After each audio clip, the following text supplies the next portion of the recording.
I can give you the necessary information to experience creativity's bliss. There are a few things in life that are better than the euphoria that comes from the completion of a high creative goal. The journey towards reaching this bliss can be challenging and even impossible if you don't know the correct routes to take.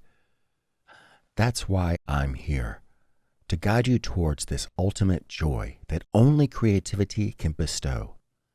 Continue watching and you'll soon learn many of the keys, secrets, and tricks that'll make this voyage towards tremendous pride and fulfillment easier and fun. I'm excited that you found me. So, who am I? My name is Peter Simon. I'm an author with a master's degree in liberal arts and a master's degree in English and creative writing. I have dedicated much of my life to the exploration of creativity. This diligent pursuit to unravel the mysteries revolving around creativity has provided me with precious insights that I'd very much like to share with you. My goal is to effectively teach this knowledge and wisdom to you. I must admit that this goal to help you on your creativity quest is largely rooted in selfishness. I consider myself to be a creative. I am a lover of the arts with a profound appreciation of imagination's power. I want to teach you, not just because I can help you, but also because I am an artist. I consider effective teaching to be among the highest of the art forms. As John Steinbeck stated, teaching might even be the greatest of the arts, since the medium is the human mind and spirit. This is, in part, what motivates me to provide you with the very best educational experience that I can deliver. The kindling of the flame is the other part of this motivation to teach you as best as I am able. As William Butler Yeats said, education is not the filling of a pail, but the lighting of a fire. I'm greedy. I've enjoyed being the spark that has lit that fire in others. I've relished in the joy that only the art of teaching can provide. I want more of that. In the end, it is joy that I am after. The joy that I have by creating this art, and the joy that I help to awaken within you. This is the goal, for as Einstein stated, it is the supreme art of the teacher to awaken joy in creative expression and knowledge. This is the joy that most of us immersed ourselves in while we were children. During our youth, the world was a place full of creation, wonder, and excitement. Life was the canvas upon which we children played. As Pablo Picasso stated, every child is an artist. The problem is staying an artist when you grow up. The creative joy that you experienced in your childhood is the joy that I wish to reunite you with. In short, I'm here to help you with the creative process. If you desire to achieve your maximum creative potential, I can help you. Before we get started, you need to understand that creativity is an ability that we are all born with. Those that believe themselves to be naturally creative have just implemented the tactics, insights, and practices that the full course provides. Those that believe themselves to be born uncreative fail to recognize the impact that their environment has played in forcing their creative muscles to weaken. In short, it doesn't matter if you perceive yourself to be naturally creative or not. With my help, you can achieve your maximum creative potential. Creativity is seemingly this elusive thing. Society and our peers have trained us to believe that our creative ability is strictly a matter of genetics. We are led to believe that the limits of our creativity is set from birth. While this perception appears to be true, its accuracy is merely an illusion. Our creative ability is not set in stone, and as far as our genetics are concerned, we are all born creative. All you have to do is study young children at play to fully comprehend this reality. Sticks from the ground can become magic wands from which to cast forth their imagination. Dirt can become clay from which to craft anything, and a friend's creativity can be pooled with their own to design fantastic games. These creative geniuses were once us. Society taught us to forget these childhood years when our imagination was our favorite companion.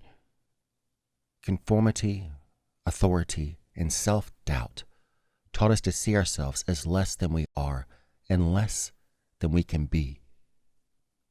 Well, I'm here to tell you that your creative potential is greater than you currently believe it to be. So, let me now begin to show you how. There are many vital tools, perspectives, and practices that will not only return to you the creative genius that you possessed as a child. These tools, perspectives, and practices will allow you to surpass even your greatest expectations. It's taken a great deal of time to uncover, discover, and unlock these transformational tools, perspectives, and practices. Now, while these treasures are indeed extremely valuable, their usefulness comes at a cost. Creativity can perhaps be best likened to a muscle. As you know, a muscle will get stronger with proper exercise, or it will weaken with no exercise. As we are already aware, the process of building muscle is an uncomfortable one. There are right ways and wrong ways to exercise if we wish to see terrific results within a relatively short period of time. This is, essentially, the same process for rebuilding and growing our creativity. When it comes to building up your creative muscles, I am like your personal trainer, your dedicated gym coach, an instructor whose job it is to give you the information and guidance you need to become the person you desire to be. The reason I can make all of these promises to you is because in the end, the burden will be on you. A personal trainer, a gym coach, a teacher can only reveal the best ways to do something. It is you who will ultimately decide how dedicated you will be in implementing the supplied knowledge and wisdom. So, with that being said, let's get into some of the things you can do to drastically enhance your creative ability. The first thing to understand is that modern science has proven that your brain is plastic, malleable, capable of rewiring itself in ways that can make things that were once very difficult exceptionally easy. The technical term for your brain's ability to do this is called neuroplasticity. Now, drastically simplified, there are three main ingredients to neuroplasticity. The first is frustration. The second is deep relaxation. The third is repetition. Practicing neuroplasticity has the power of delivering any skill that you desire into your personal arsenal. This includes creativity. You see, the brain doesn't like frustration. In fact, it despises that sensation, which is why it will do anything it can to cease this experience. This means that if you commit yourself to learning something new and creative, your brain will rebel as soon as the learning process becomes uncomfortable. Your brain will beg you to stop. But if you continue despite its pleas, your brain will engage a new tactic to reduce the discomfort that frustration provides. It will create new neural pathways so as to make the hard task easy. There are countless examples of neuroplasticity in your life. Tying your shoes, pouring a glass of water, walking and running. Basically, everything that you can do without concentration is now easy for you because of neuroplasticity. The point is that neuroplasticity doesn't have to be a passive thing. The science is out. We now know how to force neuroplasticity to occur within ourselves.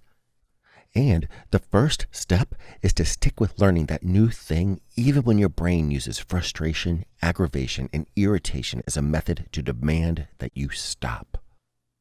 The second step is deep rest. Many believe that learning takes place during that specific time when you are engaged in study. However, this isn't the case. The true, lasting learning takes place after the study has been done. It takes place while you are sleeping or are otherwise in a state of deep rest. This is because it is during restful states when the brain gets what it needs to make the learning last. Yes, the vital part of neuroplasticity is discomfort through the likes of frustration. But no matter how much frustration you endure during your efforts to attain your desired skill, without deliberate rest, you will never be able to do that skill as easily as you can now tie your shoes. The final step in the neuroplasticity process is repetition. In other words, repeating the steps 1 and 2 is the fastest way to make something difficult incredibly easy. The brain is an amazing thing, and deliberately practicing these steps for neuroplasticity is one of the tools we have for building our creative muscles.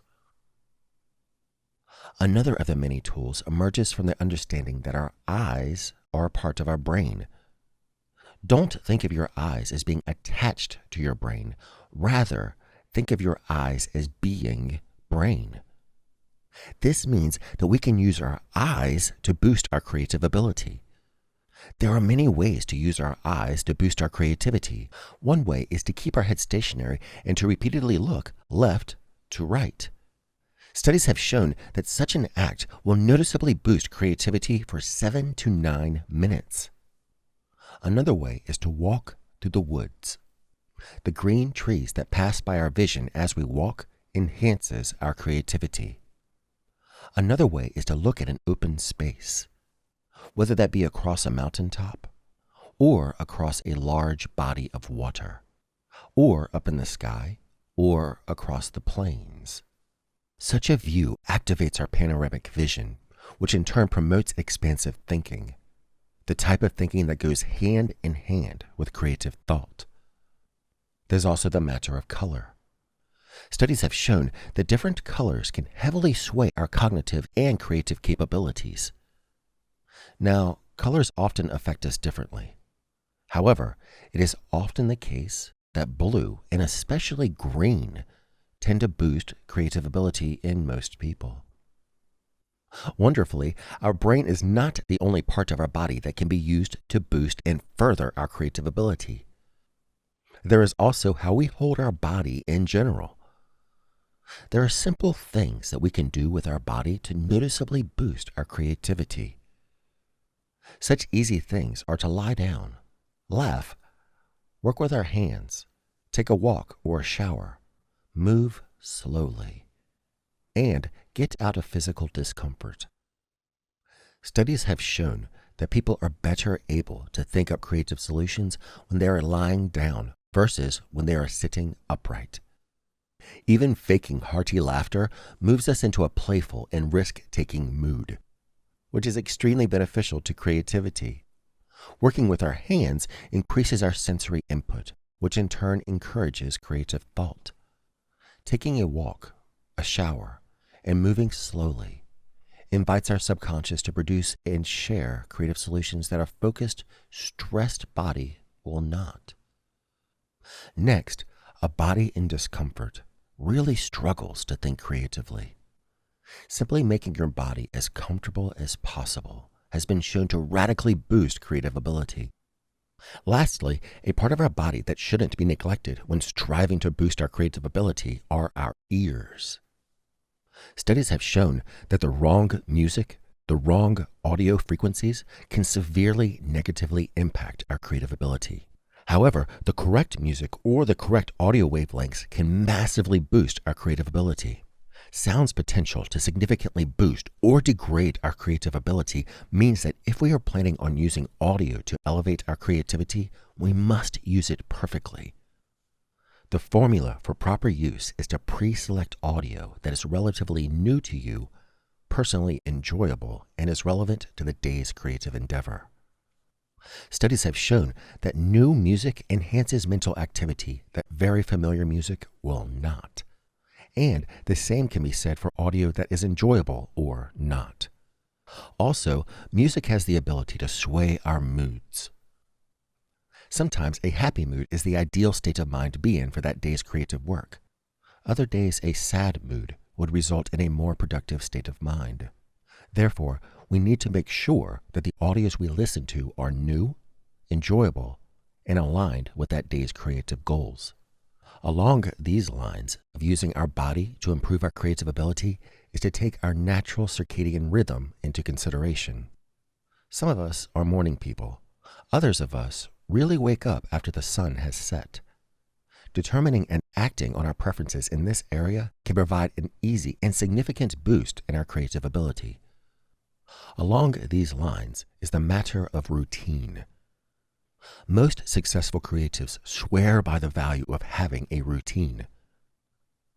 A routine not only assures that regular progress is made on our creative goals, it also accomplishes the vital task of telling the muse at what time of the day to show up. Now, the muse of which I speak isn't necessarily some ethereal thing that whispers into our ear and inspires our best creations. Rather, the muse is a catch-all term to refer to the state of flow that makes being highly creative as effortless as breathing. Many of the valuable secrets that provide the shortcuts to regaining creative genius revolve around ways to regularly summon the muse. In addition to what we've already covered, there's also the matters of our workspace, daydreaming, brainstorming, deadlines, limitations, and questions. Depending on our creative endeavor, our workspace can be the deciding factor of whether or not our creative work is brought to completion and is as good as we wish it to be. There are several essential elements that our workspace should possess, and there are several optional elements that can prove beneficial to the creative process. The essential elements include a door to close, a do not disturb sign, and a combination of a disordered and ordered environment. Firstly, unless you're one of the rare people that thrives creatively while in a busy setting, it is necessary to have the ability to shut the door off to the world during the time when you plan to work on your creative task. Creative thought will be negatively impacted by the concern that an interruption could occur. Next, when it comes to creativity, a super tidy workspace can be as detrimental to creative thought as an overly cluttered workspace. Creativity is a process that involves the blending of chaos and order. And having an environment that reflects this reality will boost our creative ability. Some optional elements to include in your workspace is to incorporate colors that you found to boost your creativity. As previously discussed, having as much green around you as possible is typically best. Along these lines is to take your lighting into consideration. Certain light sources have been found to boost creativity, while other light sources have been found to degrade creativity. Those that are best are natural sunlight, light bulbs that are designed to mimic sunlight, soft light bulbs, and light bulbs that cast the desired color upon the room. Meanwhile, fluorescent light bulbs are bad for creativity as well as an overly bright room. Lastly, on these points, if possible, it is best to put the light sources above your head. There are specific cells in the bottom of your eyes that are designed to determine the source of the light source. Elevated light sources boost brain activity more than light sources that are at eye level or below. Another optional way to improve your workspace is to fill it with carefully selected fragrances. Smell influences our brain differently than all of our other senses. For example, smell takes a direct route to the limbic system, which means that smell can heavily sway our emotions. And smell has been found to trigger memories more effectively than the other senses. So we can exploit this ability by surrounding ourselves with fragrances that we enjoy. Lastly, when creating your workspace, remember that a body in comfort is much more conducive to creative thought than a body in discomfort. If your creative work is accomplished while sitting, then I suggest using the most comfortable chair that you can attain. On this point, I have personally built my entire workspace around a carefully selected recliner. Next, let's go over the role that daydreaming and brainstorming plays in our creative ability. First off, it needs to be said that one of the main reasons why you consider yourself to be less creative than you are is because authority figures discouraged you from daydreaming. For example, most teachers are skilled at spotting students that have drifted off into daydreaming land, and then set about ridiculing that daydreaming student. To digress for a moment, this is a major reason why studies have found that we perform increasingly worse on creativity tests as we venture through the academic system. Now, daydreaming not only strengthens our creative muscles, it is also a process that yields creative solutions. Brain imaging studies have shown that there is increased brain activity during daydreaming sessions. A great deal of successful creativity occurs from different regions of the brain communicating with each other. Daydreaming has been found to enhance this interaction process. So, while it probably feels like you aren't thinking hard while you are daydreaming, turns out that not only are you thinking hard, when it comes to matters of creativity, you are thinking more effectively. In short, if you want to boost creativity, encourage daydreaming sessions. Along these lines is the familiar process of brainstorming. The first step in most creative endeavors is to gather together as much clay from which to craft from. While the vast majority of the ideas that occur during brainstorming sessions will be discarded, the relatively few ideas that remain can be crafted and sculpted into masterpieces. I've paired daydreaming and brainstorming together here because a major reason why daydreaming is considered unproductive is because the ideas that emerge during daydreaming are seldomly captured. If you approach your daydreaming sessions as you would when you are brainstorming, you will be far more prepared to effectively capture your great ideas. Next, we should go over the value of limits and deadlines as it pertains to our creative ability. Creativity is often perceived as the ability to think outside of the box. Well, this means that creativity requires a box to think outside of. This is where limitations, restrictions, boundaries, and barriers come in. For the sake of clarity, consider the opposite. Creativity would hardly be considered this amazing resource if anything and everything was possible in all situations. Try to imagine books without covers, paintings without frames, ideas that never have to be acted upon because no deadlines exist. You get the point. A significant portion of creativity's magic originates from the confining parameters. To cut to the chase, if you want to stimulate and boost your creativity, consider restricting yourself as much as possible. Carefully build those walls to the box that you have to apply your cleverness and wit to think outside of. For example, did you know that Dr. Seuss's book, Green Eggs and Ham, was written because his editor bet him that he couldn't write a book using less than 50 different words? Now, along the lines of this discussion is the matter of deadlines. Deadlines serve two major roles. One, it is a powerful tool against the likes of writer's block. For example, Trey Parker, the lead writer for the South Park animated series, has stated that the absolutely hard rule that the show must be ready by Wednesday has stopped his ability to experience writer's block. And second, an argument could be made that a goal without a deadline is not a goal. When it comes to creativity, a deadline is what makes us act upon the creative endeavor. This is to say that without a deadline, you may never finish. To put this more clearly, without a deadline, you may never even start. Next, we need to look at the power of questions. There are two ways to use questions to greatly aid in the creative process. The first way is to apply questions to the task at hand. The second way is to direct questions at ourselves as individuals. Now, the benefit of applying questions to the task at hand can perhaps be most clearly seen by the question, what if? This question of what if has been the driving force for creativity since its inception. This question was highly relevant in the beginning, and it is even more helpful today. You can apply the what-if question to any stage of the creative process. What if we do it this way instead? What if it isn't impossible as they say it is? What if I combine these two seemingly very different things together? Now, this question of what if is just one example of the many questions that you can use. You see, the best way of understanding this point is to understand the value of reframing questions. These are questions that force us to take a brand new perspective on something. Think of reframing questions as allowing you to look at something from a different angle. For example, how does the dolphin view the world?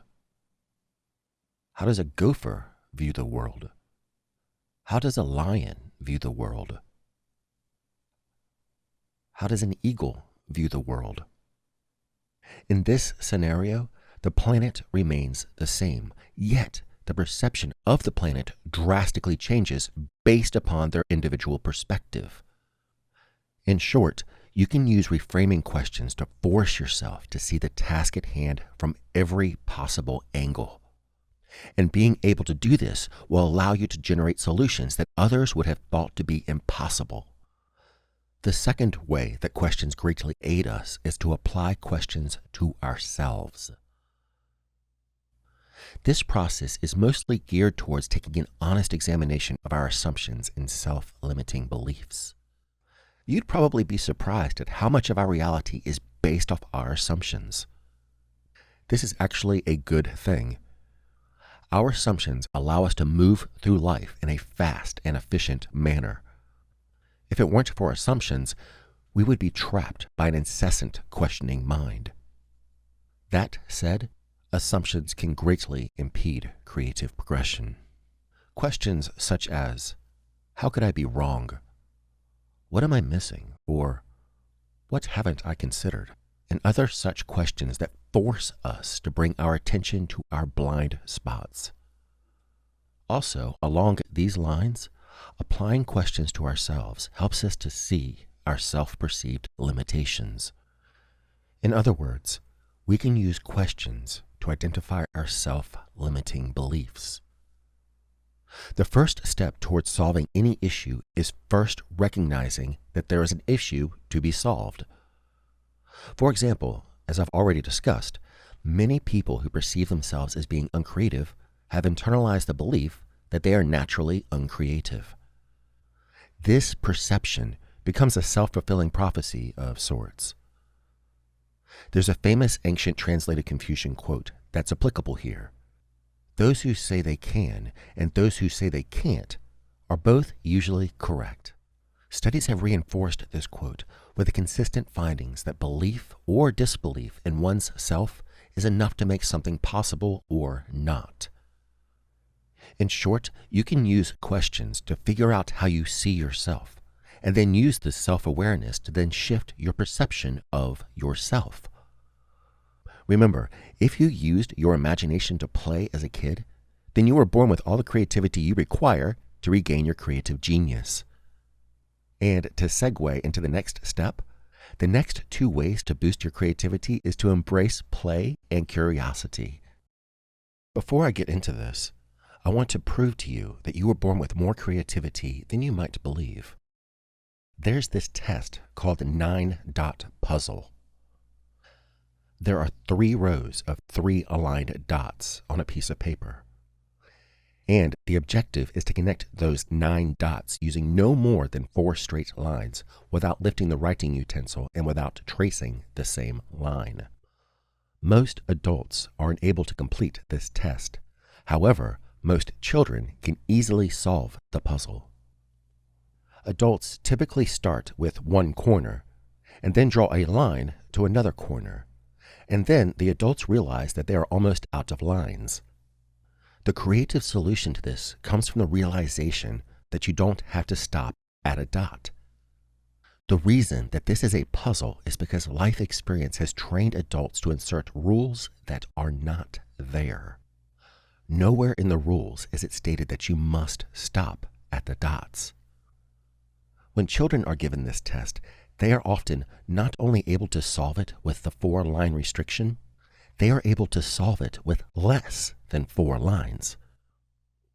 Some can solve it with 3 lines. This is done by making the line extend far beyond the dots. Some children can complete the task with less than 3 lines. For example, some fold the paper in a circle and draw lines wrapping around the page.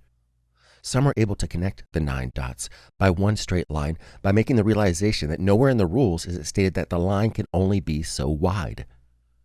These children make the line thick enough to encompass the 9 dots in a single pass. The odds are high that if you were given this test before society and culture had trained you to stop at the dots, that you would likely pass this test. So, to return to my original point, you used your imagination to play as a child. During a time when you were at your most creative, you can use play as an adult to not only boost your creativity, but to also drastically accelerate your progress in creative endeavors.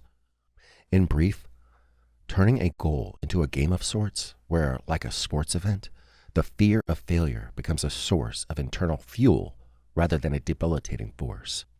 Keep in mind, fear, self-doubt, and the unwillingness to explore are the largest detriments to creative thinking. Proper play is the antidote to such problems. Now we are going to stick with the childhood mindset here to better explain the next element. Children are naturally more creative than adults, and it isn't only the easy ability to play and think without social norms weighing down upon them that makes them so creative. They are also naturally curious. The world is new to them. Nearly everything that exists must be discovered by them. In other words, the need to be curious is as natural to a child as their need to eat and breathe. So, this is another key to boosting our creativity, embracing curiosity. Okay, so moving on.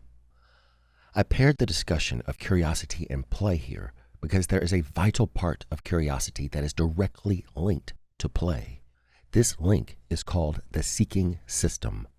The seeking system involves the medial forebrain bundle, which connects many regions of the lower brainstem and midbrain to many of the higher regions in the brain. In short, an activated seeking system encourages us to experience such sensations as wonder, awe, the search for meaning, zest, pleasure, and joy. The seeking system is involved in one of the 7 major emotional tendencies of the brain. It is integral to our desire to explore, understand, and stay motivated. It is seen most vividly in children, as it provides them with the eagerness to explore and discover meaning in the world. It's that element that brings us joy when we learn something new. To summarize curiosity's role in the creative process, if we were to say that creativity is the art of connecting dots, then curiosity is the means by which we collect those dots. So, to move on, there's this relatively new area that I believe should be one of the most motivating reasons to strive to improve our creativity. This area is the realm of artificial intelligence, or AI for short. Now, artificial intelligence is on a trajectory of becoming a colossal powerhouse. It is projected to become a force of such magnitude that it is only a matter of time before every single job in existence will one day be replaced by machine technology. It is the nature of the human brain to firmly believe that nothing can replace us at doing our job. However, after delving deep into this field, I feel that I can safely say that the experts are correct when they predict the demise of the human workforce in all fields, whether that be white collar or blue. The experts predict that the last fields to be replaced are those jobs that require an extreme amount of dexterity, such as the electricians that climb under a house to do their work, or jobs that require the tender and skilled human touch, such as nurses, and those jobs that require a high degree of creativity. Now, looking at the subject of AI for as long as I have, results in the understanding that even these three types of fields are destined for eventual removal. But in my mind, creativity is different here. Because creativity isn't just a route to thriving in a capitalistic marketplace. It is also a tool to more fully experience life and living. It is arguably the most powerful tool we humans have to effectively come to know ourselves and express ourselves to others. The beautiful thing about this, though, is that AI is already creating tools that have never existed before. And these new tools are creating more options for creatives than have ever existed before. In other words, having a developed creative mind will allow we creatives to thrive in the coming age with the same technologies that are forcing non-creatives to question their role in life.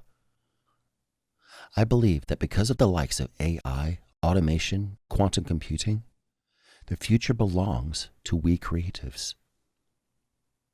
Admittedly, this is speculation, but I can safely say that this is an educated guess as to what the future has in store for all of us. I sincerely hope that this mini course has helped you. You now have in your possession some of the tools, perspectives, and practices that will aid you on your journey towards achieving your creative potential. Now, if you found any of this information helpful, then I encourage you to enroll in the full course. The full course not only explores each of the subjects previously mentioned in much greater depth, it also covers extremely important elements that require too much comprehensive attention to be included in this mini course. The full course was a labor of love. Absolutely every tool, perspective, and practice that has been found to improve creativity is not only included in the full course, their explanations are articulated, simplified, and presented as entertainingly and as clearly as possible. So much effort was put into the full course because, as I mentioned at the top of this mini course, I consider myself to be a creative, and I find successfully teaching to be one of the highest art forms. In other words, in my mind, the full course is not just a mechanism for which to pass a ton of vital information to you. It is my contribution to the artistic world. If your goal is to achieve your maximum creative potential, then your next step is to enroll in the full course.